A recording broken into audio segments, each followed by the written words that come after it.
That's not how reconciliation works. We don't put conditions to reconcile. When you want, if you're sincere, you want to reconcile, let's sit in front of, ano ba talaga problema? Ano ba, paano nangyari ito? Tanggalin natin ang problema.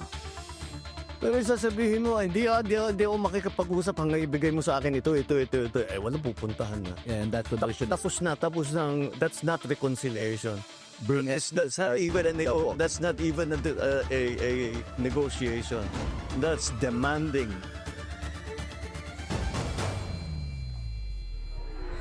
Huwag demanding! Giit ng Pangulo, hindi dapat nilalagyan ng anumang kondisyon ang rekonsilyasyon. Dagdag ni PBBM, walang patutunguhan ang usapan kung may mga bagay na ipagpipilitan. Wala rin daw balak bumaba sa pwesto ang Pangulo. Hindi raw niya uurungan ang mga problema at mga kritiko. Magandang gabi, ako po si Pinky Webb. Simulcast tayo sa DWAR Abante Radyo at 94.7 Mellow BFM. Ako naman si Willard Cheng. Mapapanood din tayo sa Beam TV 31, Signal Channel 24, Converge 74 at Sky Cable Channel 33. At ako si Corina Sanchez Rojas. Simulan na natin ang agenda. PBBM hindi raw bibitiw sa pwesto sa kabila ng mga panawagan. Binuwag na Office of the Cabinet Secretary, ire-revive daw niya. Isa pang opisyal, posible namang sibakin sa ilalim ng cabinet reset. Sino naman kaya? Mga kondisyon ng Duterte camp para sa reconciliation binasura ni Pangulo. PBBM nanindigan ding ayaw niya sa impeachment ni VP Sara. DOJ handa raw sa paglipat ng kustodiya ni Arnie Teves matapos maaresto ang dating congressman sa Timor-Leste. Kampo ni Teves, Rumes ba? Trilyon-trilyong piso pinangangambahang mawawala sa ekonomiya dahil sa EDSA rebuild. At silipin ang bagong laid-back koleksyon ng Gucci.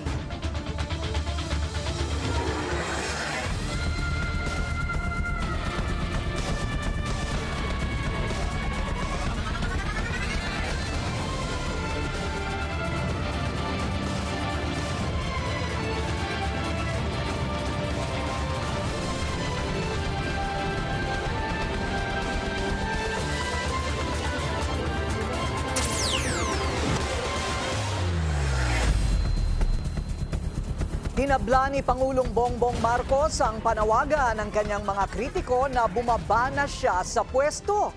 Binasura rin niya ang mga kondisyon para sa rekonsilyasyon ng mga kaalyado ng mga Duterte. Yan ang agenda report ni Pierre Pastor. Yeah, that's what they want. Ba't ko gagawin yun? Ito ang mariing sagot ni Pangulong Bongbong Marcos sa hamong magbitiw siya sa pwesto sa halip na ang mga miyembro ng kanyang gabinete ang gumawa nito. Sa huling araw niya sa 46th ASEAN Summit sa Kuala Lumpur, Malaysia, sinabi ng Pangulo na walang basihan ang panawagan para sa kanyang resignation. At wala sa ugali ko yung tinatakbuhan ng problema. So, what good will that do? Ipinaliwanag din niya kung bakit pinagsumiti niya ng courtesy resignations ang lahat ng kanyang gabinete o ang tinaguriang bold reset matapos ang lackluster performance ng kanyang mga pambato sa midterm elections. Sa ngayon, si DENR Secretary Maria Antonio Yulo Loizaga pa lang ang nasibak. Pero lumalabas na pinagpapahinga lang siya at nakatakda ring bigyan ng isa pang hindi inaanunsyong cabinet position. Ang ibang opisyal inilipat lamang ng pwesto. The secretaries, I think, all of them, some have to be moved around, some have chosen to leave or no longer think they can contribute. But in any case, we are looking at the problem deeply. Siguro by now, I don't do things pang optics. If there is a problem, I like to fix it.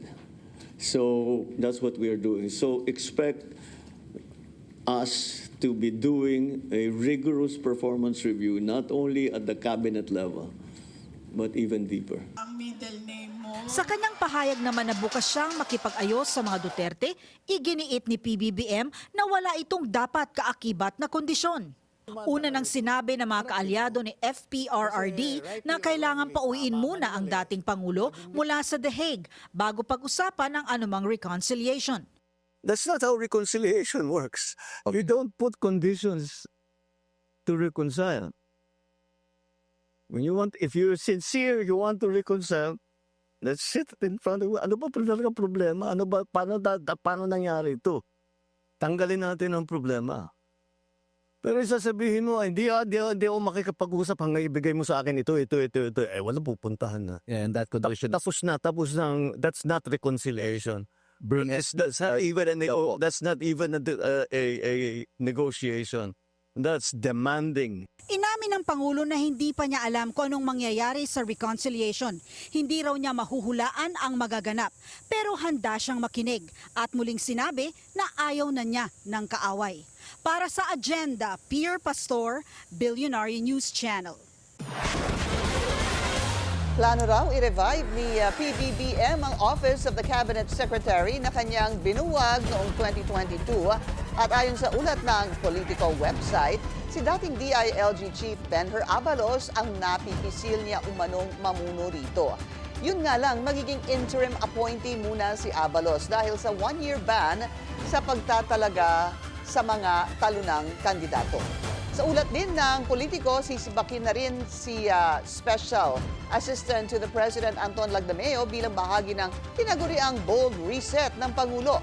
Si Lagdameo raw ang sinisisi sa pagkabigo ng ilang alyansa bet sa midterm election. Kampante si PBBM na hindi mauuwi sa isang political chaos ang paglilitis ni VP Sara sa Senado. Pero muling nanindigan ang Pangulo na ayaw niya sa impeachment.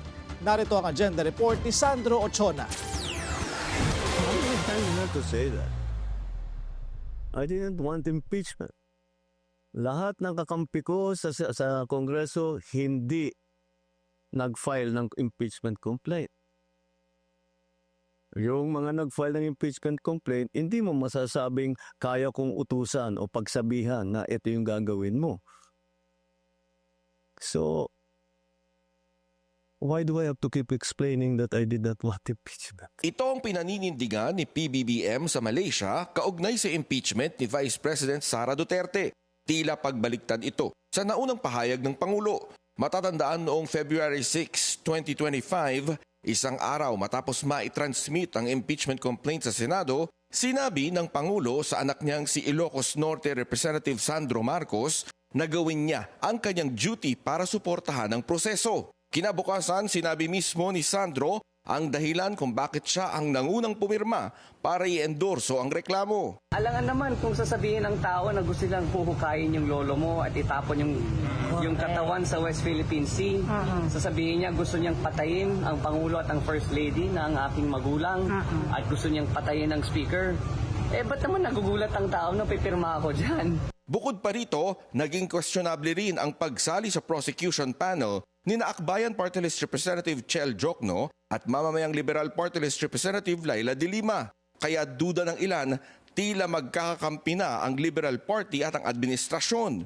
At may ugong pang pinondohan ng administrasyon ang kandidatura ni na Senators-elect Bam Aquino at Kiko Pangilinan. 2 linggo bago ang May 12 elections. Kung totoo ang mga umano'y suportang ibinigay ng alyansa sa Liberal Party, marami namang nalaglag sa mga kandidato ng administrasyon, lalo na sa Mindanao. Sa panayam ng Abante Radyo kay Pandag Maguindanao del Sur Mayor Mohaheran Balayman, tingin niya hindi naging malinaw ang mensahe ng alyansa. Hindi ho nakarating sa amin ang mensahe o yung campaign strategy para suportahan ang alyansa para sa bagong Pilipinas. Kaya hinayaan namin ang mga tao yung power or yung influence na meron sa mga local chief executives or sa mga opisyales ay hindi ho namin in-exercise. Maybe because some sort of messaging na hindi ginawa ng mga campaign strategist or yung campaign team ng ating alyansa. Or maybe because may iba silang sinuportahan. Ang focus ng campaign team ng alyansa ay hindi ho para ikampanya ang kanilang mga senatorial balls sa lokal na gobyerno, kundi tumutok sila doon sa campaign sa local government or yung from province level to the municipal level. Para naman kay dating Senate President Franklin Drilon, baka mahirapan na ang administrasyon na isulong ang kanilang agenda dahil sa mga isyong kinakaharap ng bansa. Many of the issues are not being addressed. You have jobs, people need jobs. The inflation, the prices are very high. There is a low income. There is corruption. And yet none of the candidates focused on this. And I think everybody will agree that this administration will find it extremely difficult to push for their agenda given their perceived political strength at this point. Their ability to govern is put in doubt because of the results of the election. Pero kung ang miyembro ng House Prosecution Panel na si Iloilo 3rd District Representative Lawrence Defensor ang tatanungin, the president should not be involved in the impeachment. And I'm glad to hear that the president, as the head of the executive department, will not interfere with the impeachment process. As the president is the most powerful man in the country, he will exert undue influence on the senator judges, and we want the senator judges to act independently, free from any influence from the executive department. hindi rin daw dapat paniwalaan ang resulta ng Pulse Asia survey na nagsasabing 50% ang tutol sa impeachment at 28% lang ang sang-ayon dito. Kung hindi ang Pangulo at ayon nga sa survey, kalahati sa mga Pilipino ay hindi sang-ayon, sino nga kaya ang may gusto ng impeachment? The 215 members of Congress signed the impeachment complaint, and many of those who signed the impeachment complaint were friends and supporters of the Vice President, and yet they signed the impeachment complaint, which means that they believe that there is cause for impeachment and for a trial of the Vice President. While the President said that his allies in Congress did not file the impeachment, his son, Congressman Sandro Marcos, was the first to sign. Sa isa pang Pulse Asia survey na nagsasabing bumaba ang nagtitiwala sa Pangulo, ito lang ang masasabi ni PBBM. Madami pang survey, just don't base it on one. Para sa agenda, Zandro Ochona, Billionario News Channel. Sa gitna ng usaping impeachment, lumipad pa Doha si VP Sara para makipagdiwang sa mga OFW doon. Nakatakda rin siyang dalawin muli ang kanyang ama sa ICC. Narito ang agenda report ni Hannah T. Ilang araw bago mag-convene ang impeachment court sa Senado, lumipad pa Doha si Vice President Sara Duterte, ang first stop niya sa ilang Duterte Thanksgiving events. Sa kabila ng tirik ng araw, napuno ng mga Pinoy ang Our Lady of the Rosary Church para sa isang Thanksgiving Mass kasama ang bise. Una nang sinabi ni VP Sara na malaki ang ambag ng OFW votes sa pagkapanalo niya noong 2022. Sumunod naman siyang dinumog sa pag-iikot sa Villaggio Mall kasama ang kanyang inang si Elizabeth Zimmerman at si Senadora Amy Marcos na anyay naimbitahan sa gathering ng Filipino community doon at masayang nakita ang mga Duterte. Unang public appearance ito ng dalawa na magkasama matapos ang eleksyon. Ang friendship ni na VP Sara at ang presidential sister kitang-kita nang inendorso ng bise ang senadora noong kampanya matapos ang pag-exit nito sa alyansa slate ni PBBM. Kasunod ng Qatar, bibisita si VP Sara sa kanyang ama sa the Netherlands sa May 30 at sa June 2 at 3, ang mga araw na magbabalik sesyon na ang Senado. Sa birthday niya sa May 31, dadalo siya sa pagtitipon ng mga Pinoy sa labas ng ICC Detention Center, ang show of support para sa kanyang amang nahaharap sa kasong crimes against humanity. Habang abroad, maaaring ikasa na rin ng Senado ang pagpapatawag sa kanya. Inaasahang uuwi si VP Sara sa Pinas sa June 4, isang araw matapos ang pag-convene ng impeachment court. Nahaharap si VP Sara sa 7 reklamo ng Kamara, kabilang ang culpable violation of the Constitution at misuse of public funds. Para sa agenda, Hannah T., Bilyonaryo News Channel.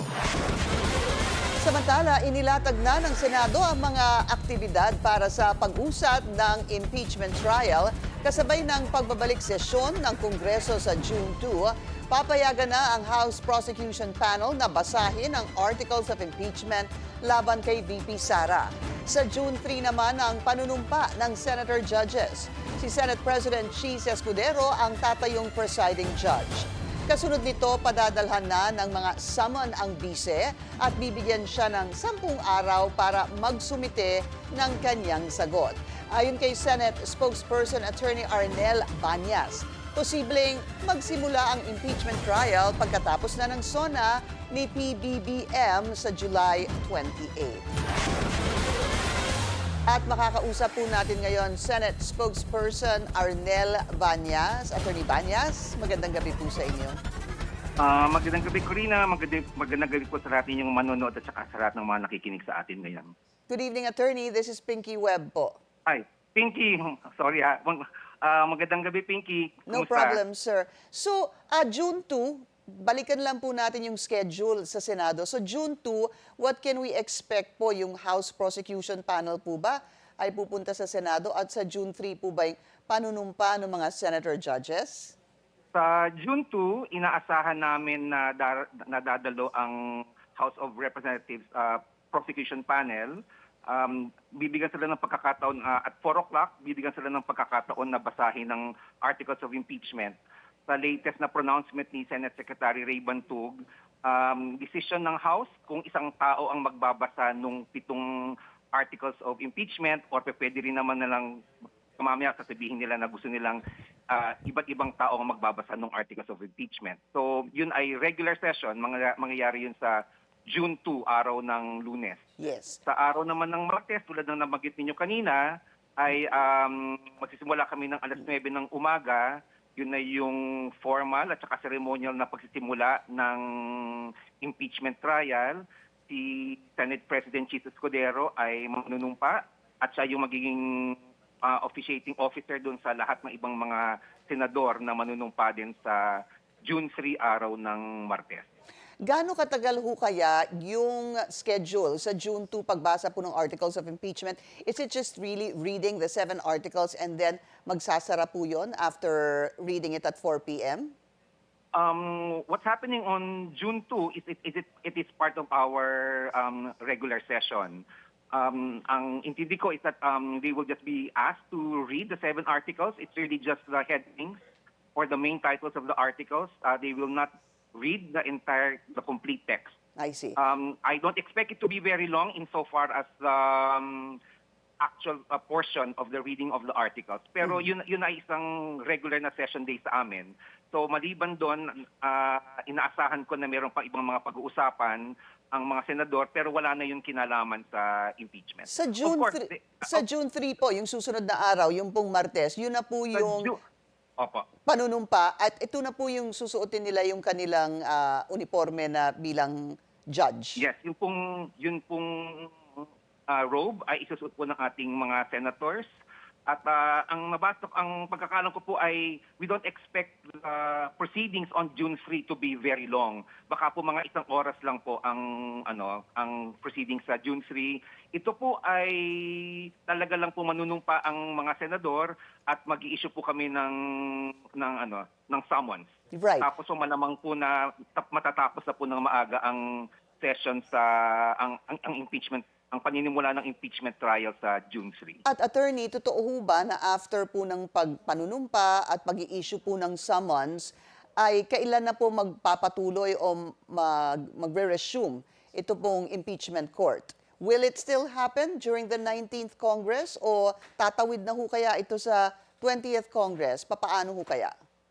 Ang worry ko po ay ito po itatawid na po sa 20th Congress pag makatapos na po ang SONA. Ang sabi po ni Senate President Cheese Escudero, ito po ay malamang po sa July 30 na, kung saan manunumpa po ang mga bagong halal na senador ng 20th Congress. Apo. Pero pwede rin po na kung meron man po silang ibang mga submissions, kahit po wala po yung court, pwede naman po namin tanggapin ang anumang submissions na ibibigay ng hanin ng taga-usig at saka hanin ng tagapagtanggol. Attorney, kindly explain to us, magiging useless ho ba yung panunumpa ng 24 senator judges sa June 2, or rather June 3, dahil sabi nyo nga, magkakaroon ng panibago na namang panunumpa ng senator judges sa 20th Congress? Hindi naman po mawawalan ng saysay kasi po hindi po kami makakapagsimula hanggang hindi po nakakapag-oath taking ang ating mga current na senators eh. Doon po sa oath taking, yun po ang importante po doon na bago po kami mag-issue ng mga summons ay nakapanumpa na po ang ating mga senator judges. Kasi po sila po ang magpapadala po ng summons at hindi po kami pwedeng gumawa ng kahit na anumang official na bagay hanggat ang ating pong mga senator judges ay hindi pa nakakapanumpa. I understand, Attorney. At yung summons po na ipapadala sa June 3, sino ho kaya ang unang padadalhan ng summon? Sa tingin ko po, ang una po makakatanggap po ay si Vice Presidente Sara Duterte. Papadala po namin sa kanyang opisina. And does that mean kapag ipadala po yung summon ay kailangan po munang sumagot o dapat ho pagka-resume ng trial sa 20th Congress ay ibig sabihin ho ba nun siya dapat ang unang, her presence is required, kumbaga? Ang nakalagay po dun sa summons ay meron po siyang 10 araw upang sumagot or tumugon dun sa ipapadala po naming summons. Tapos po kung sakasakaling magpadala na po siya, sasabihan naman po namin ang hanin ng taga-usig na nagbigay na po ng sagot o ng answer at mayroon naman pong 5 araw ang House of Representative Panel of Prosecutors to give a reply within 5 days. I see. Paano po ang magiging media coverage ng impeachment trial, Attorney? Doon po sa June 2 at June 3, maglalabas po kami ng media guidelines para po especially sa June 3, inaasahan po namin na marami po tayong mga kaibigan sa media na gustong nandun po sila, present sila dun sa oath taking po sa June 3. Yun, maglalabas po kami ng iba pa pong media guidelines. Ito po yung pagkakaalam po kanina na maglalabas po kami ng media guidelines for the July resumption ng impeachment trial. Magkakaroon po kami ng accreditation ng mga media registered at legitimate na media outlets. Sila lang pong bibigyan po namin ng accreditation. Meron pong 30 seats. Bagamat we will be accrediting media outlets to be able to come to the Senate. Meron po kaming inalat na 30 seats lamang po para po sa media, sila po yung makakapasok po dun sa loob ng session hall during the impeachment trial. Pero yun pong mga cameras lang po ng Senate ang gagamitin po namin sa loob ng session hall at yun pong mga media outlets ay pwede pong mag-request sa amin na meron po kaming connection po nung gagamitin po namin yung aming distribution amplifiers na kung saan po pwede pong kumonekta po ang lahat po ng mga media. Ibig sabihin, alam po namin na ito po ay binabantayan po ng buong bayan, kaya po ang media po ay hindi po mawala ang media. Opo, so dun sa 30 po para malinaw na bibigyan po ng accreditation ay sila lang po ang makakapasok. I'm assuming 1 per media outfit pero hindi po nila maaaring dalhin yung kanilang mga cameraman. Wala pong camera po ang mga media outlet. Ang pagkakaalam ko po doon ay iba-iba po ang pwedeng pumasok po ng everyday dun po sa 30 allotted po. Hindi po sila pare-pareho. Bibigyan po namin ng pagkakataon ang lahat ng mga media outlets na sila po ay makapasok. Hindi po pare-pareho yung 30 media outlets for the entire duration of the impeachment. But will they be allowed to bring their cell phones in? Ang worry ko po, pwede po siguro magdala ng cellphone basta lang po naka-silent mode. Baka po maging stricto sila na kasi po ay po naming ma-distract ang prosecution tsaka po ang defense sa kahabaan po ng impeachment. Okay. Maglalabas po kami ng media guidelines Opo. in a few days intended for the July resumption po ng impeachment trial. July. Maraming salamat po sa inyong oras, Senate Maraming salamat, spokesperson. Vicky. Mabuhay kayong lahat. You too, Attorney Arnel Banyas. Sumagot na ang dalawang ICC judge na pinadidiskwalipika ng kampo ni FPRRD sa kanyang kaso. Anila, hindi sila bias. Nagbabalik si Hannah T. Hindi uurong sa paglilitis kay dating Pangulong Rodrigo Duterte ang dalawang hukom ng ICC. Sa isang memo na pinasa nila sa plenaryo, itinanggi ni na Judge Maria del Socorro Flores Liera at Rene Adelaide Sophie Alapini Gansu ang pagkiling o personal bias na nagpapatibay umano sa hiling ng defense na ma-disqualify sila. Naghain kasi ng formal motion ang legal team ni Duterte para alisin sila sa kaso ng dating Pangulo, kasabay ng pagkwestiyon nila sa jurisdiction ng ICC. Sina Liera at Alapini Gansu ang dalawang hukom na pumirma ng desisyong nagbigay daan sa ICC para imbestigahan ang drug war sa Pilipinas at ituloy ang case build-up kabilang ang pag-issue ng summons o warrants. Para sa Duterte camp, perceived bias ang ginawa nila. Sagot ng dalawang ICC judge, dapat ibasura ang request for disqualification. Wala raw na ipakitang ebidensya ang kampo ni Duterte at nagdesisyon sila base sa ICC legal framework. Wala rin daw silang personal interest sa kaso.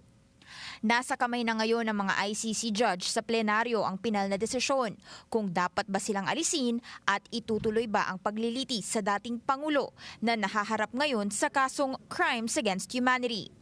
Susunod dito ang pagharap ni Duterte sa confirmation of charges hearing sa September 23.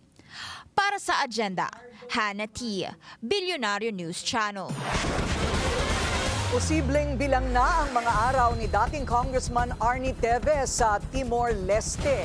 Ngayong hawak na siya ng mga otoridad doon. Handa raw ang DOJ na makipagtulungan para sa paglipat ng kustodiya ng murder suspect. Narito ang agenda report ni Joash Malimban.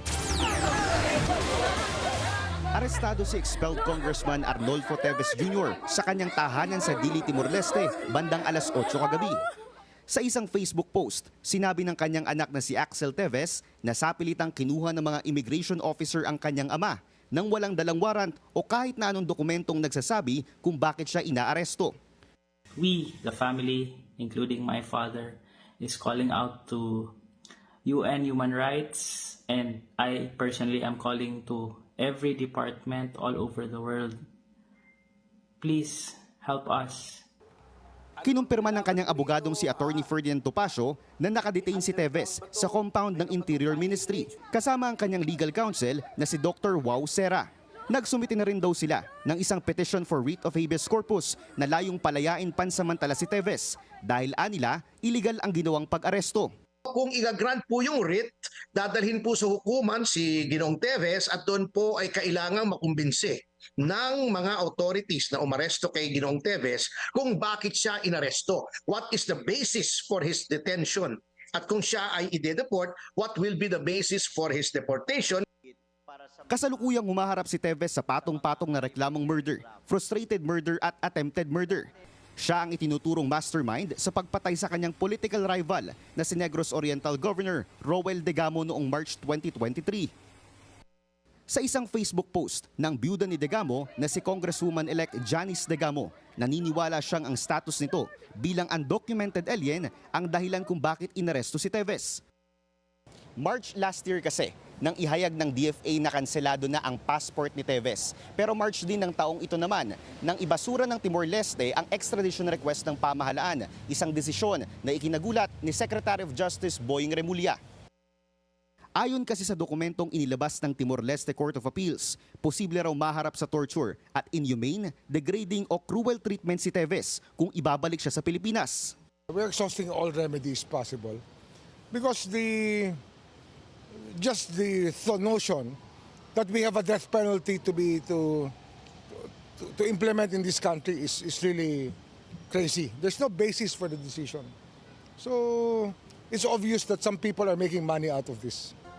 Babala ni Secretary Remulla, posibleng masabotahe ang ASEAN membership bid ng Timor-Leste dahil sa desisyong ito. Sa ilang local reports ng Timor-Leste kahapon, sinabi ni President Jose Ramos Horta na ayaw niya nang kupkupin ang expelled congressman. Hadlang daw kasi ito sa national interest. At ayaw niya rin daw maging takbuhan ng mga kriminal ang Timor-Leste. Bagamat welcome sa DOJ ang nangyaring pag-aresto kay Teves, sinabi ng ahensya na wala silang natanggap na coordination o dokumento mula sa Timor-Leste tungkol dito. Pero handa raw itong makipagtulungan para maisaayos ang custody transfer ni Teves sa pinakamabilis na paraan. Sinabi rin ng Criminal Investigation and Detection Group ng PNP na handa silang pangunahan ng paghahain ng warrant at ang pag-aresto kay Teves oras na iuwi ito ng bansa. Para sa Agenda, Joash Malimban, Billionario News Channel. Trilyon-trilyong piso pinangangambahang mawawala sa ekonomiya dahil sa EDSA rebuild. Susunod yan sa Agenda.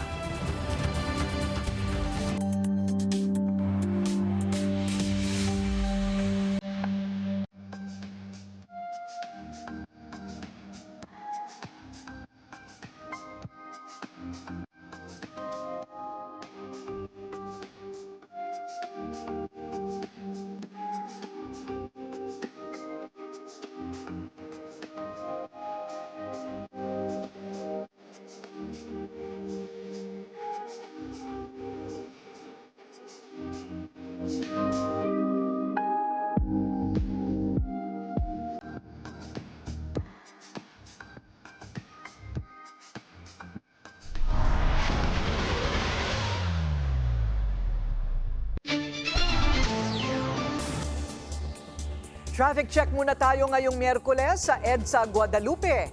Gapang na ang mga sasakyan sa northbound lane at light naman ang daloy sa southbound lane. Kaugnay ng balitang na aresto sa Timor-Leste si dating Congressman Arnie Teves, makakausap natin ngayon ang byuda ni slain Governor Roel Degamo, incoming Negros Oriental Representative Janice Degamo. Congratulations on your win, Congresswoman. Thank at you magandang po, gabi. Ma'am Corina. Opo, Good evening opo. po. Sa inyo po and to everybody watching and listening to you po right now. Opo, so ngayon po, laman po ng balita itong nangyari po no, sa Timor-Leste. Ano pong masasabi ninyo sa pagkakaaresto kay dating Congressman Teves? I hope po after the arrest, he will really be brought back home and be made answerable to the crimes committed sa husband ko along with the others who died with him po. Natutuwa po kami na sana yung balita kanina from the very post of his son, sana po talagang totoo na yun na maiuwi po talaga siya in the country po. Right. Para maharap niya yung charges against him. Ano na po ba ang latest sa kaso laban po dito kay dating Congressman Teves? Actually, the case is ongoing. The gunmen, every month, nagpupunta kami dyan sa Manila para mag-attend po ng hearing. At consistent naman po yung court na pinapatawag talaga on a monthly basis. Parang whole day pa nga po eh. We were given the idea na, like me for example, I am done with my part as a witness who have testified already. But we were informed by the court na the moment Arnie is brought back home, we will be called again to the witness stand.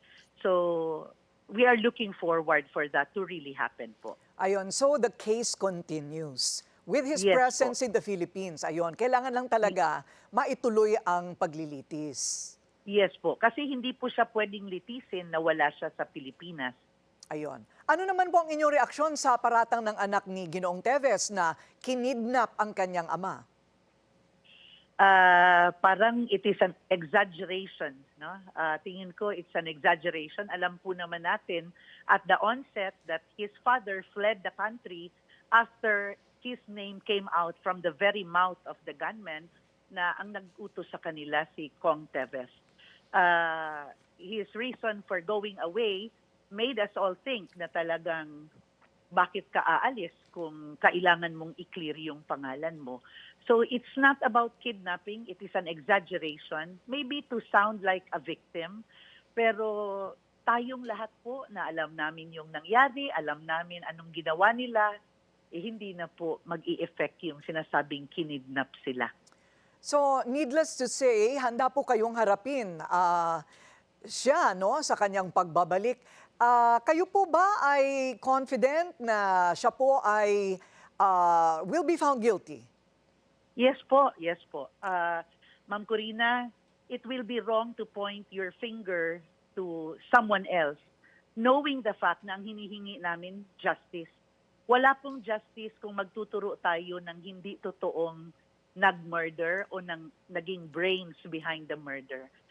Malakas ang kumpiyansa namin if you connect the stories being said, if you connect the evidence that we know existed, sana wag lang talagang mawala yung ebidensya.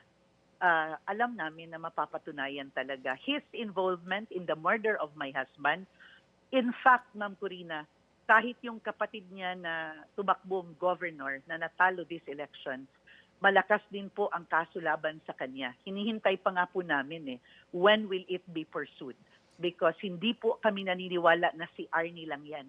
That is Arnie and Henry Teves together. I see. So, I'm tempted to ask kung ano po ang pinaka malakas na ebidensya, but that would be sub judice, hindi natin pwedeng pag-usapan?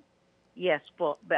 Yes po. But when the case build-up for his brother was ongoing, the lawyer assigned to do the case build-up called me po and told me, Mayor, hindi lang pala ito explosives and illegal possession of explosives and firearms. This can also result to a filing of a murder case against Henry Teves. And so I asked the lawyer, who is also a courtroom lawyer for a long time. Sinabi niya sa akin, Mayor, matagal akong courtroom lawyer. Alam ko if there is a case and a strong one for that. Kaya naghihintay kami that it will really be pushed through.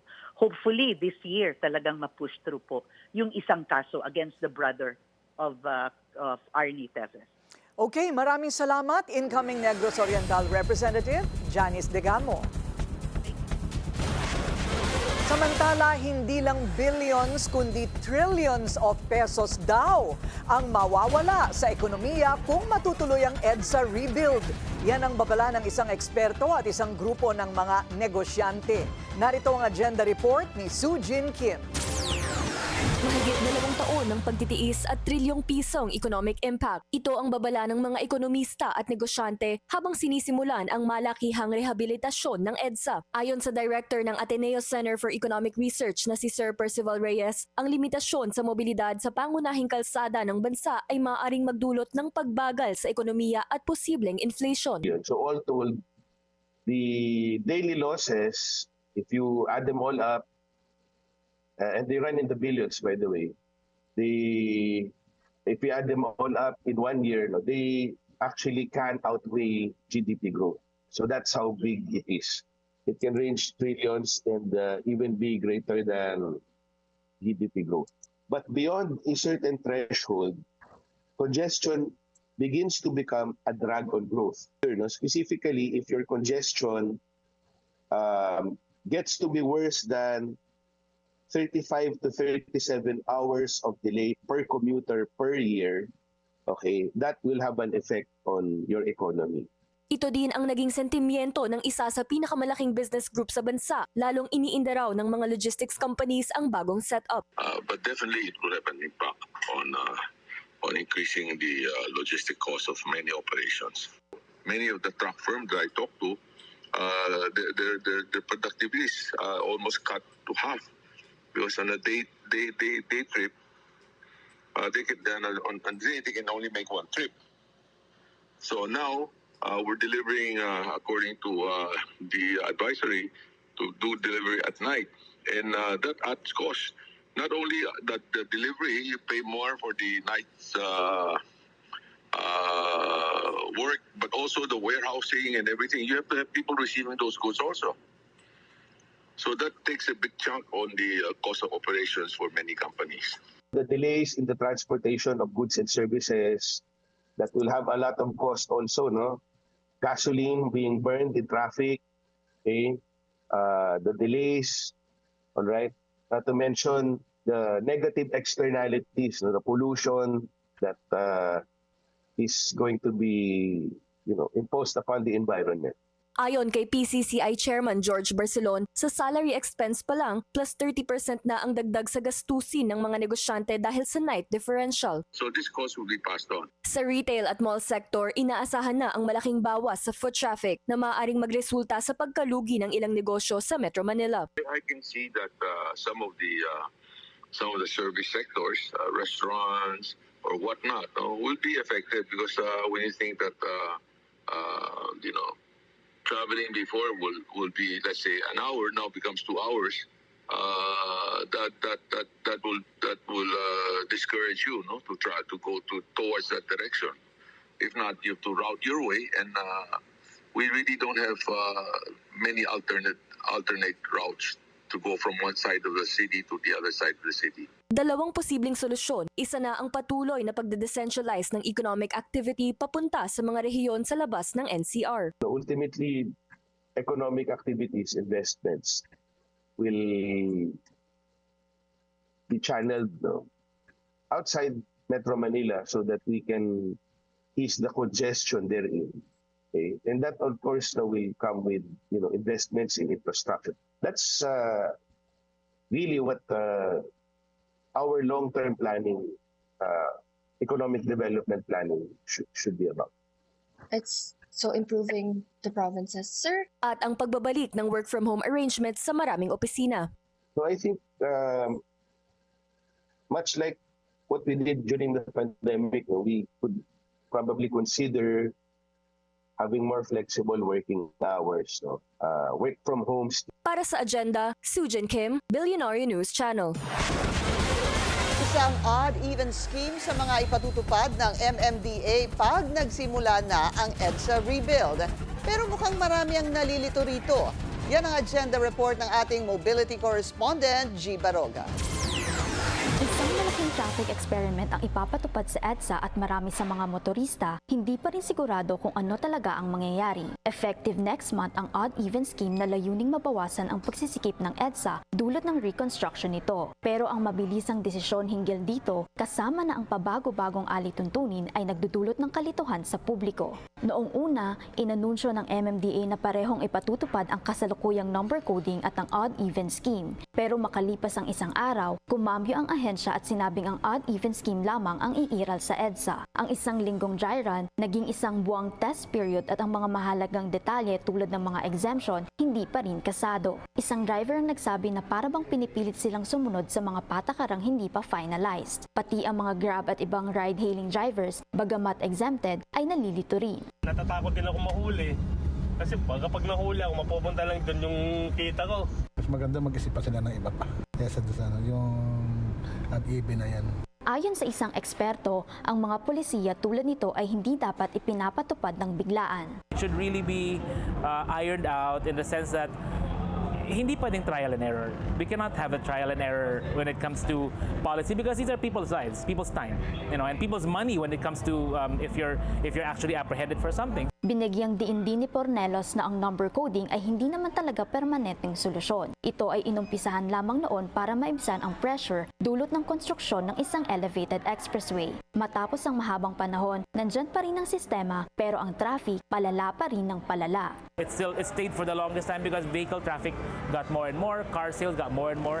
This year is going to be even more and more. So what do you do, right? So it's a tricky thing with odd even among other things. At habang gapang ang traffic sa EDSA, ang mga desisyon daw ng MMDA ay mabilis, pero madalas walang consultation sa mga key stakeholder. We've been echoing the sentiments of the public for so many years now, but yet somehow we're always excluded from the conversation. Biglang may announcement na.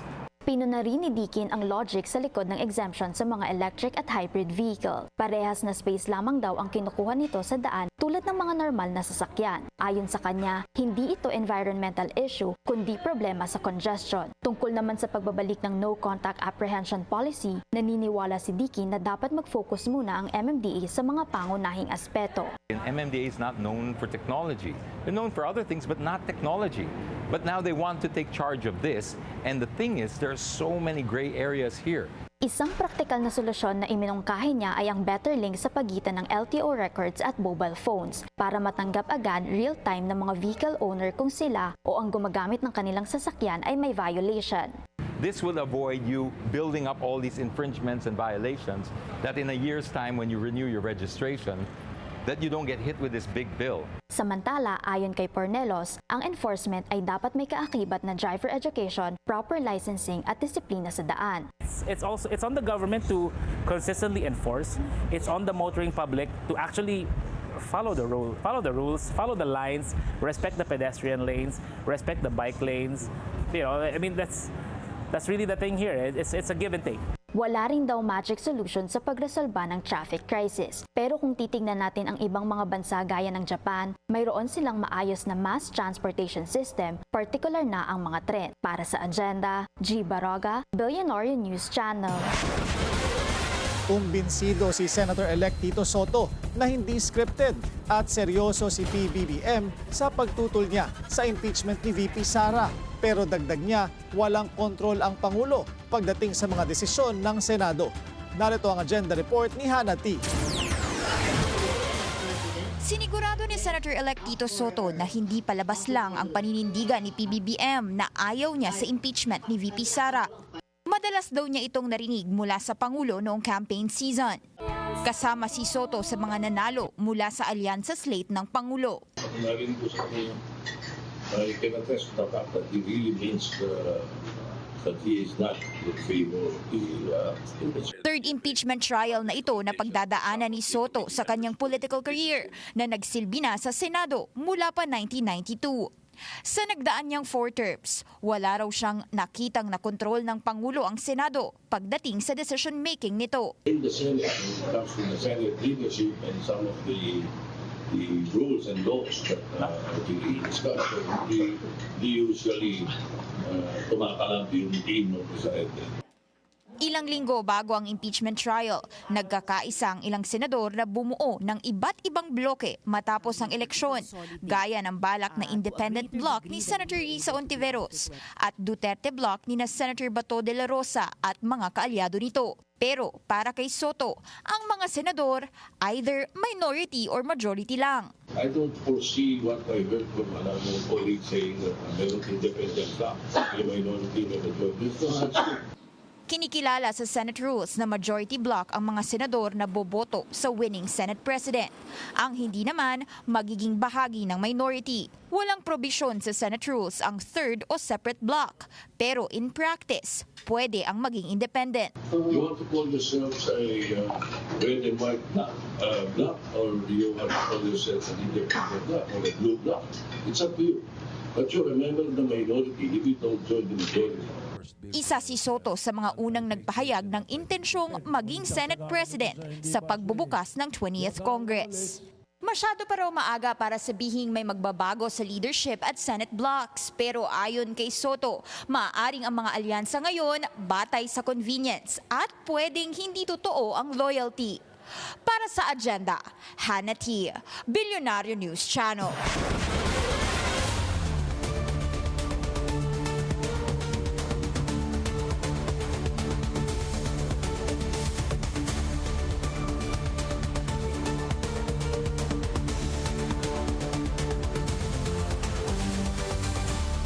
Palalawakin pa ang rollout ng 20 pesos kada kilong bigas. Ibebenta na rin kasi ito sa mga minimum wage earners. Kung paano makakabili, alamin sa Agenda Report ni Paulo Barcelon. Simula Hunyo, nasa 120,000 minimum wage earners sa buong bansa ang inaasahang makakabili ng 20 pesos per kilo na bigas. Yan ay matapos katigan in principle ang panukala, matapos ang naging pag-uusap ng Agriculture at Labor Departments.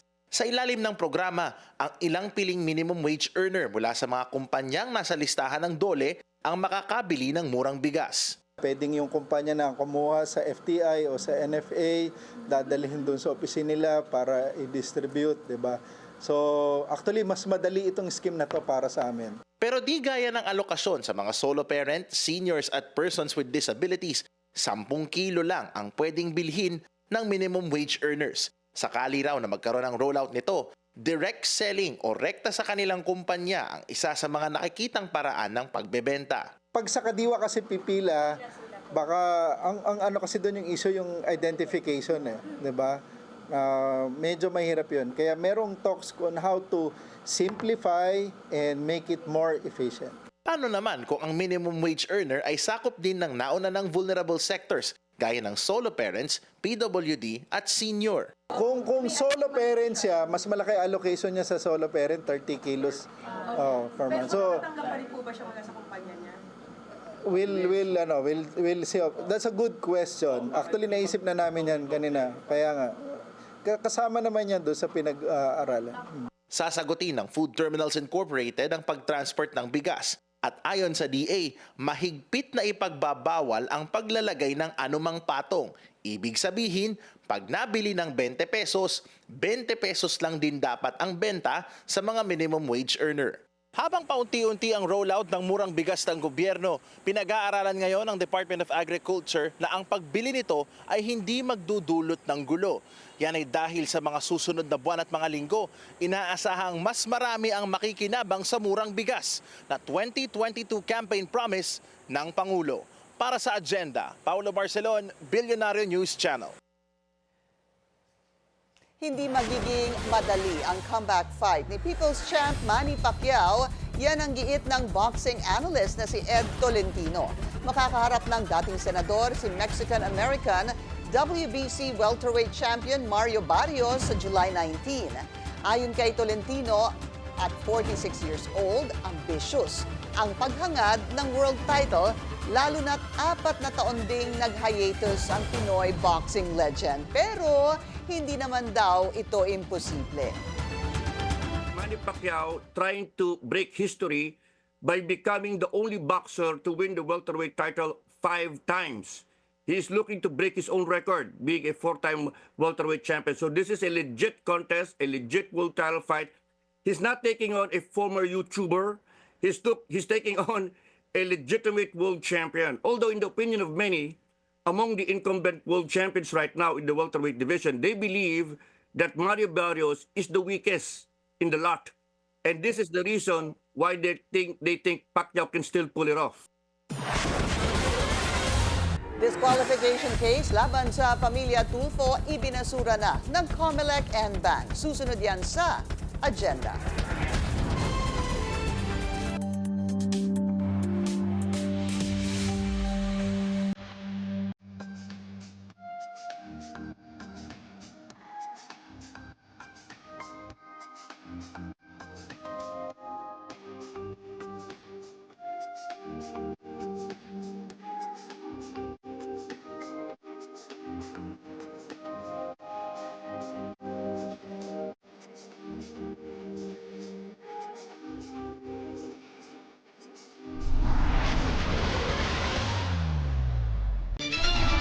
At traffic check ulit tayo sa EDSA. Mega Mall naman, bumper to bumper ang northbound lane, light to moderate naman ang southbound lane. Not on my watch. Binigyang diin ni AFP Chief of Staff Romeo Bronner Jr. na walang mangyayaring coup laban sa administrasyon. Nagpakitang gilas naman ang mga tropa ng Pilipinas at Amerika sa isang military exercise sa Calayan. Ang detalye sa Agenda Report ni Francis Folpe. Eksena ito sa Salaknib 2025 exercise sa pagitan ng mga tropa ng Pinas at Amerika sa Calayan. Bahagi yan ng tinatawag na Complex Air Assault and Airport Seizure Operation, isang key component ng Maritime Key Terrain Security Operations. Layunin nitong pahusayin pa ng dalawang puwersa ang pag-secure sa mga vital at strategic location. Bukod sa Chinook, tampok din sa pagsasanay ang ilan pang assets, gaya ng B-22 Osprey at Black Hawk helicopters. Lahat ng assets na available sa atin will be utilized that to train further yung ating mga personnel, particularly dito sa mga makabagong capabilities na ito.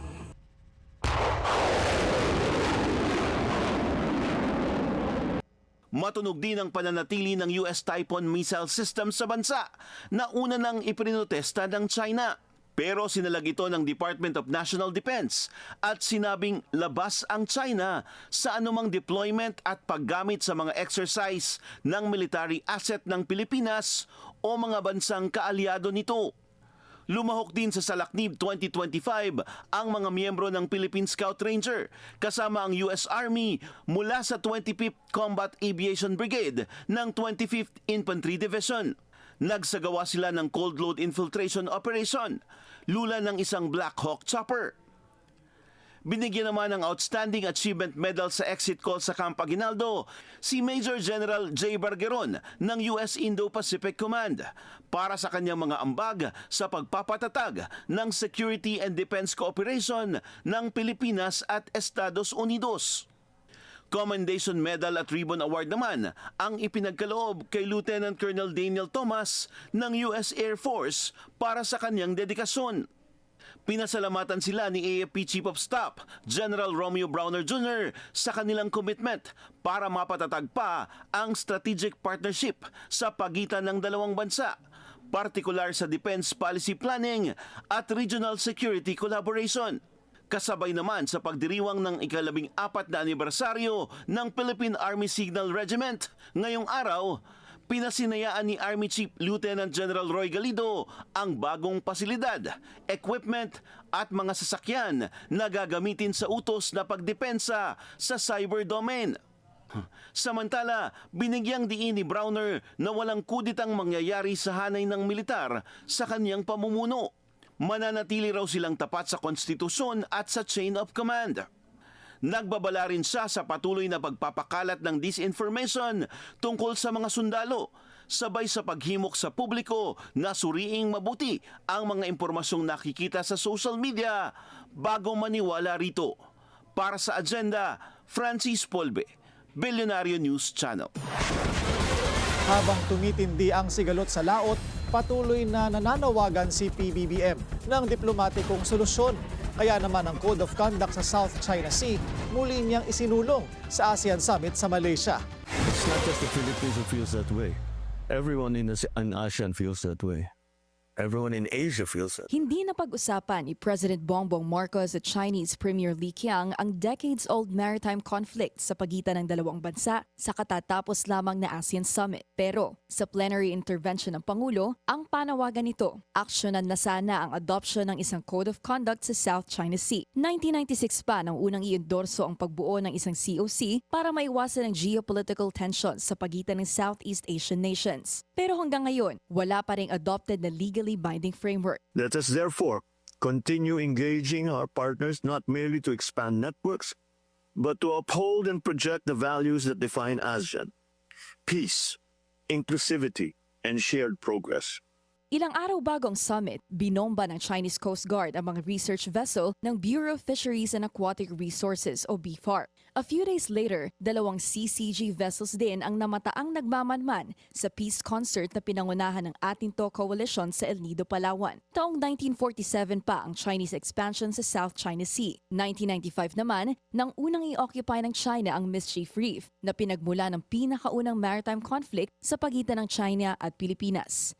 Simula nang ilunsad ang Declaration of Conduct in the South China Sea noong 2002, 2 dekada nang nakabinbin ang enforceable blueprints sa disputed waters. Para sa Agenda, Ivy Reyes, Billionaire News Channel. Diplomasya rin ang panawagan ng mga mangingisda sa gitna ng tensyon sa West Philippine Sea. Apektado kasi ng sigalot sa laot ang kanilang kabuhayan. Narito ang agenda report ng ating Mojo Joan Manalo. Masayang sinalubong ng mga mangingisdang Pinoy ang MV Kapitan Felix Oca, ang barkong sinasakyan ng mga volunteer para sa civilian mission sa Pag-asa Island ngayong hapon. Kasama sa aktibidad ng paglalayag ang pamamahagi ng supply sa mga mangingisda at isang concert at sea. Ang lupang tigang pinagpipili na lang sa mga dayuhan. Tignan nyo! Para ipakita ang soberanya ng bansa sa territorial water. Kahapon, 2 CCG vessel ang nakipag-radio challenge at bubuntot sa kanila. Pero kanina, 1 CCG vessel na lang ang tila nagmamasid sa di kalayuan. diplomasya at hindi gera. Ito naman ang ipinaglalaban ng Fisherfolk Group na Pamalakaya, kaugnay sa sigalot sa laot. Ayon kay Pamalakaya Secretary General Salvador Franz, panahon na para mas intindihin ng bansa ang karapatan ng mga mangingisda sa West Philippine Sea, lalo pat papalapit na ang National Fisherfolks Day sa May 31. Hindi rin daw dapat tayo sa US umaasa kung hindi sa mga kapwa bansang may overlapping claims sa South China Sea, tulad ng Vietnam, Malaysia at Indonesia. Kaya dapat pag-isipan ng ating gobyerno na ang katulong natin dito, dapat yung mga claimant ng mga bansa na yan na pumosisyon kasama ang Pilipinas. At siyempre hinihingi natin ang tulong ng taong simbahan at mamamayan. Kasi ibig sabihin, hindi gera ang kailangan dito, diplomasya. Pag-usapan talaga ng ganito sa tulong mismo ng mga bansa na katuwang natin. Bukod sa kaligtasan ng mga mangingisda, tinatamaan din daw ng mga ginagawang panghaharas ng China ang kanilang kabuhayan. Maabot sa 15,000 na mga mangingisda hindi makapangisda sa loob ng 2 linggo, 1 linggo na wala namang binibigay. Kaisa rin daw ang grupo sa adhikain ng atin ito na nasa Pag-asa Island na ngayon. Panawagan ng co-convener nitong si Rafaela David, kapayapaan sa rehiyon. Panawagan ng mga Fisherfolk Group tulad ng Pamalakaya, tutukan pa ng Administrasyong Marcos ang pagbibigay solusyon sa mga sigalot na kinakaharap ng mga mangingisda, lalo pat matagal na raw nila itong hinaing. Para sa Agenda, Joan Manalo, Billionario News Channel.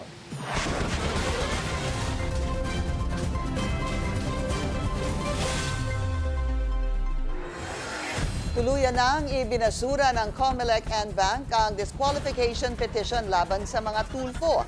Ayon kay Chairman George Garcia, bukod sa kawalan ng ebidensya, mayroon ding problema sa procedural technicalities.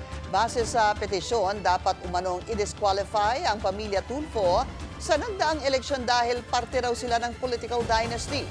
Kinwestiyon din ang citizenship ni Senator-elect Erwin Tulfo. Annex kasi yung issue tungkol sa citizenship pero hindi kasi, wala kasi na-attach kahit isang dokumento doon sa mismong motion for reconsideration. So, minarapat ng komisyon kung kasi ang nag-aakusa kasi dapat na magpo-produce ng ebidensya para may strengthen yung kanyang kaso.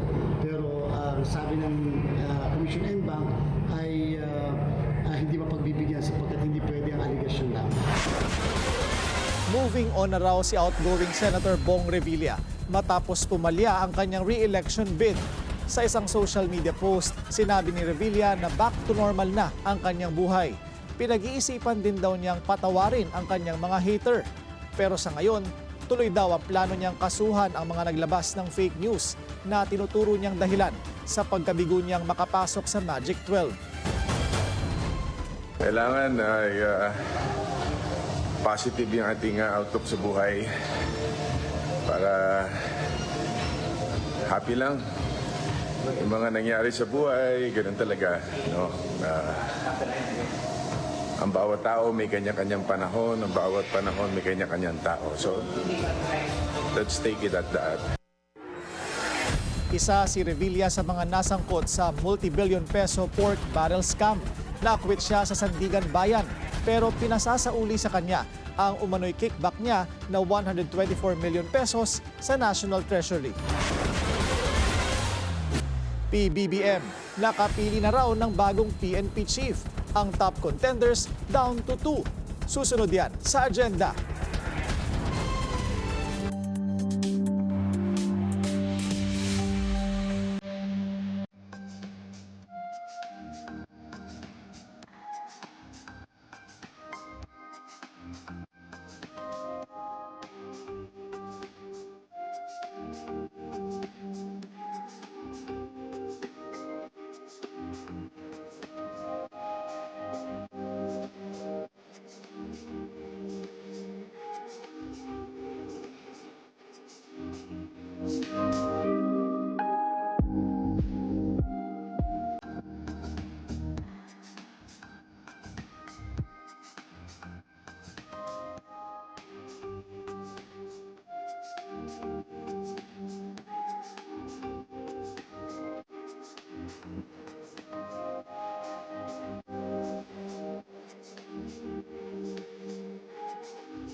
Isa pang traffic check ngayong Wednesday rush hour. Sa EDSA White Lanes, light to moderate ang daloy ng mga sasakyan sa north and southbound lanes. May napili na raw si PBBM na kapalit na magreretirong PNP chief na si General Romel Marbil. Kilalanin ang mga top contenders sa agenda report ni Andrea Salve. Mula sa unang napaulat na 5, down to 2 na lang daw ang labanan para sa pwesto ng next PNP chief. Isang mula sa Philippine Military Academy at isa mula sa Philippine National Police Academy. Ito ay sina PNP Deputy Chief for Administration, Police Lieutenant General Jose Melencio Nartates Jr. at PNP Criminal Investigation and Detection Group Director, Police Major General Nicolas Torre III. Dalawang sikat na pangalang dati na ring naging magkatuwang sa larangan nang mag-abot sa National Capital Region Police Office kung saan umupo si Nartates bilang Regional Director habang pinamunuan naman ni Torre ang Quezon City Police District. Pagkatapos sa NCRPO, nalipat na si Nartates sa kasalukuyan niyang pwesto. Si Torre naman ay nalipat sa PNP Communications and Electronics Service bago na reassign para pamunuan ang Davao Regional Police Office. Siya ang nangasiwa sa pagdakip kay Kingdom of Jesus Christ leader Pastor Apollo Kibuloy. Instrumental din siya sa pagkakaaresto at pagsuko ni FPRRD sa ICC. Wala pang inanunsyong papalit kay Police General Romel Francisco Marbil na matatapos ang extended term sa June 7. Pero kinumpirma na ng Pangulo na nakapili na siya ng bagong PNP chief. The new chief PNP is a very senior officer in the PNP. Ayon sa Pangulo, gusto niyang ituloy ng incoming PNP chief ang mga hakbang para mabawasan ang krimen, lalo ngayong bumababa na raw ang index crime sa bansa. Pareho namang mailap pa sa media ang top 2 contenders na sina Nartates at Torre. Para sa agenda, Andrea Salve, Billionaire News Channel.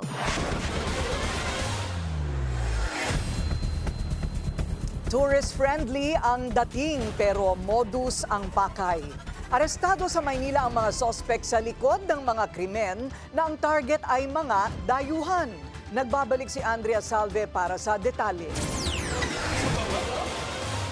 Sa Maynila na natunto ng Makati PNP ang hinihinalang grupo ng mga magnanakaw.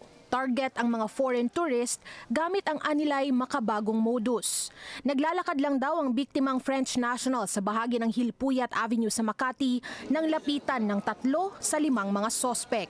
Kinaibigan, inalok ng tour pero lingid sa kaalaman nito, pagsakay nila sa taxi, doon na pala siya bibiktimahin.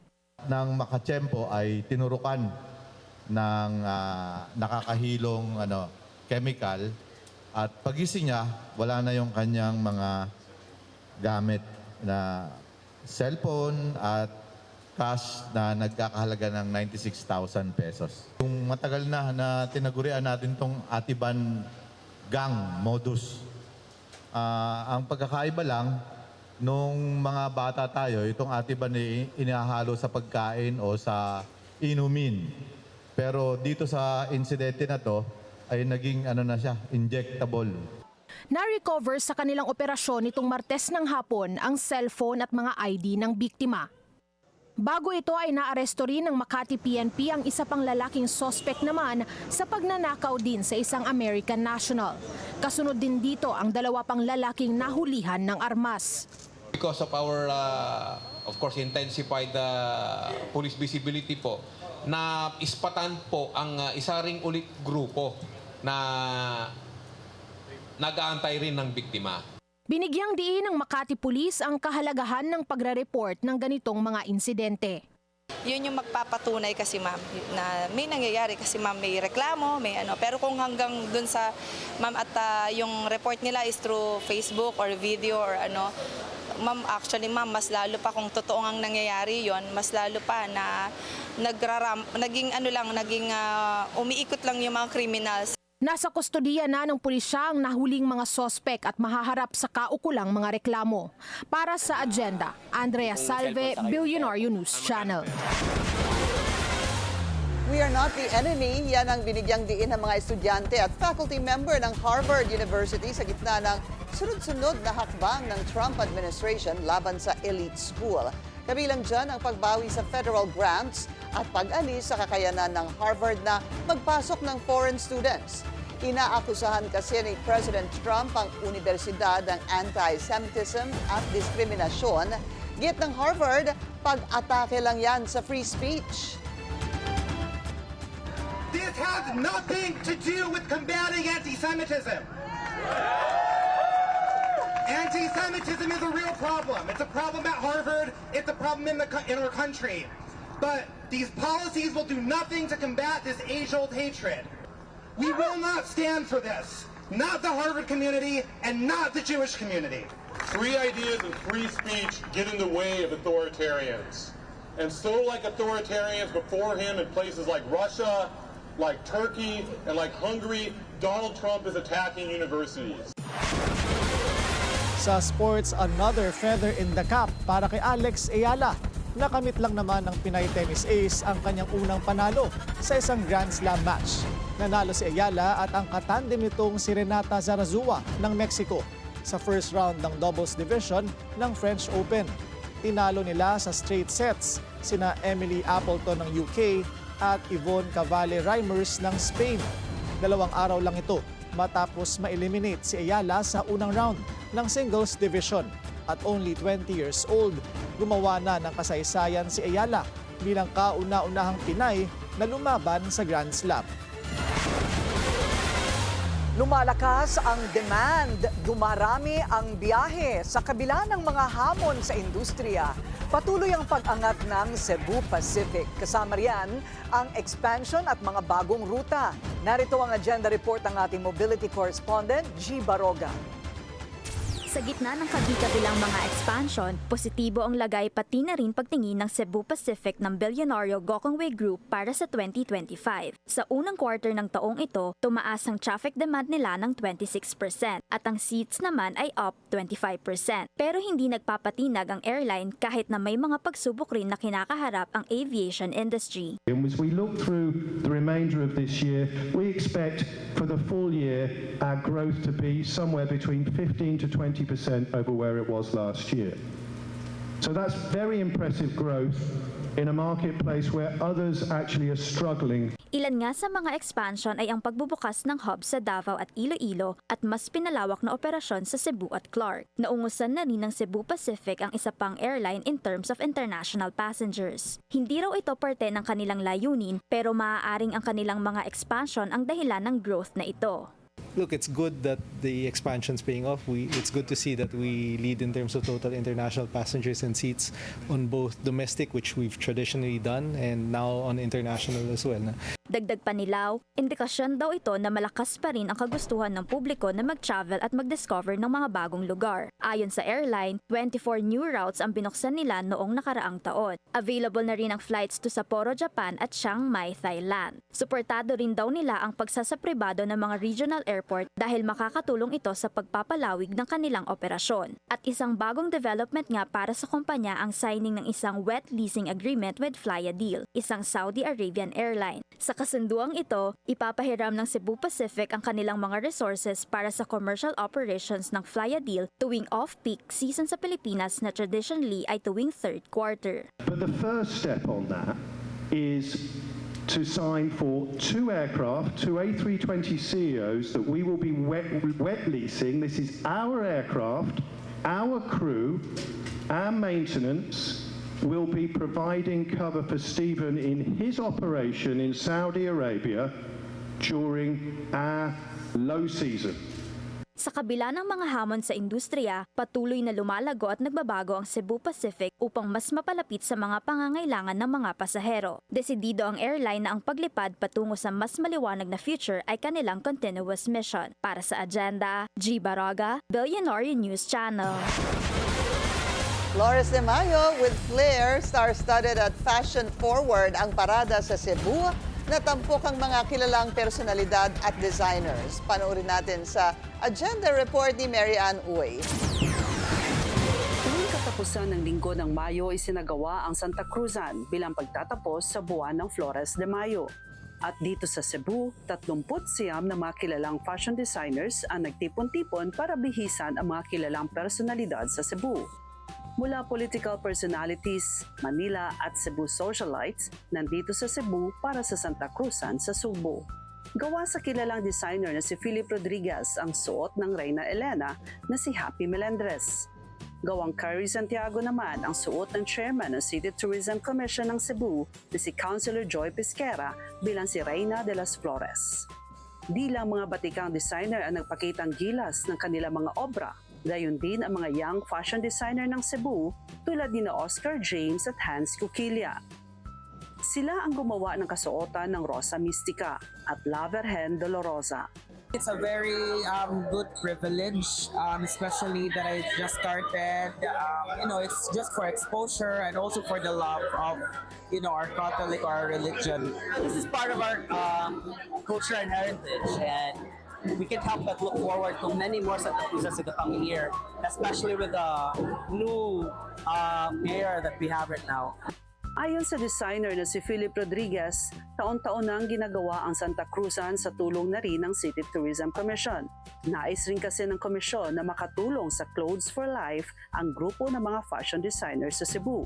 Anya, sana'y may pagpatuloy ang mga hakbang at suporta ng gobyerno sa fashion industry ng Cebu. I leave it to the new government to choose who they feel and they're comfortable with, so to work with. Sa Waterfront Hotel, isinagawa ang prosesyon ng Flores at Santa Cruzan sa Subo.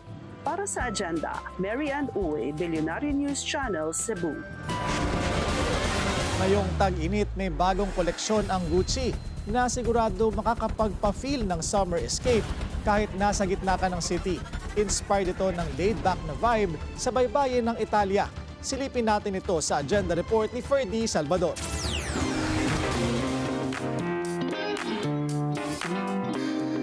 Nandito ngayon ako sa Gucci para makita natin kung anong bagong trends sa fashion world. At syempre, sa loob, madami na ako nakikita mga fashionistas, socialites, at mga artista. Kaya, let's go inside!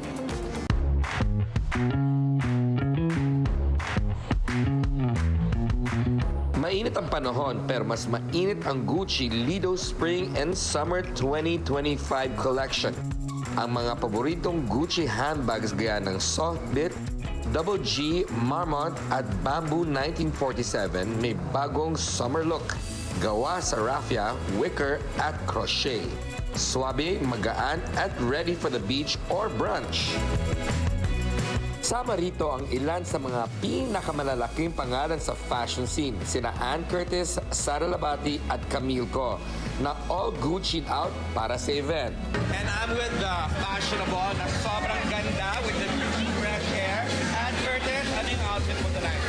Of course, I'm wearing Gucci nonetheless. I really love this because it's so chic. It's a timeless piece. It's something that I would actually wear over and over again. And I would wear over and over again. As you would. And The it's boots? Would the you wear boots. The boots are my favorite. I love it because it has a fashionable equestrian vibe. I like. Ta-da! And of course, the trademark Gucci tab. I love it. And I went with my good friend, the very chic, the very lovely Sara Labati. Babes, Gucci ka tonight. Yes, plus the bag. Sa akin na muna to. Thank you so much. Babes, tell me what you love about Gucci. What I love about Gucci is all sorts of their different fabrics. I also love, for example, how Sophia, my very good friend Sophia Andres, is wearing a cool bikini now that it's the summertime. She's wearing bikini. I gotta go talk to her. But with like a proper jacket on top, so they know how to diversify their look. And diversify them. But you look super chic. I know this is the last collection of the current designer, and I'm gonna copy that, or I'm gonna steal that from you. And it's very exciting for what's ahead for fashion and for Gucci's new creative director. Super, and thanks for the bag. You're welcome. So, darling, tell me about what's exciting for Gucci this season and what's moving forward. This season, I mean, we just launched the Lido collection, and then they also just announced a new creative director. So I feel like there's a lot of new things happening. And what else? Exciting pieces. I want to know what pieces you want me to buy. Ano pwede kong Ito, bilhin? the soft bit. That's the soft bit bag. Let me It's so see. soft, it's so buttery. At saka perfect in colors. They're all like very neutral, very muted. So I love it. is the bag to have from Gucci? For me, yes. For me, yes. Panalo ka talaga. And guess what? And then you can carry it like this also. So can I have it? No. Why? Because it has all my baggage inside. Isusubong kita kay Corina at saka kay Pinky Wear. O sige, pwede na, pwede. At hindi lang yan, may mapa-craft station din si Gucci. Pwede kang gumawa ng sarili mong pamaypay, perfect pang summer, cute, artsy, and very Instagrammable. Interesting din na walang isang lead designer ng Gucci Lido Collection. Ito ay produkto ng sama-samang creativity ng in-house team ng brand. Proof that collective vision can deliver standout style. Para sa Agenda, Ferdy Salvador, Billionario News Channel. Magpapabili tayo ng bag. Pabili tayo ng bag kay Kanino? Ferdy. Kay Ferdy. Akala ko kay Willard. Willard? Kaya lang hindi kakayanin ng sahod ko. Hindi papayagan ng misis at ng kanyang kambal. Pambili na lang daw ng gatas. Tama naman. Marunong pala mag-Tagalog si Ferdy, ano? Hirap lang ng konti. Hirap lang ng konti. Kasi mag-Gucci tayo. Yung inuulam na double G, kayang-kaya ko. Ano yung galunggong? Gucci. Ay! Maganda yan. Magamit nga yan. Gigi. Gigi as in galunggong. Abot kaya yan. Although nagmamahal na rin pala. Ferdy, ha? Yan. Hintayin namin. Hintayin ka namin. At yan po ang ating agenda. At yun ang iyong agenda, Ferdy. Ngayong gabi, ako po si Pinky Webb. Madamay na rin. Ako naman po, si Willard Cheng. At ako si Corina Sanchez Rojas. Sa bawat issue may anggulo. At ang balita may agenda.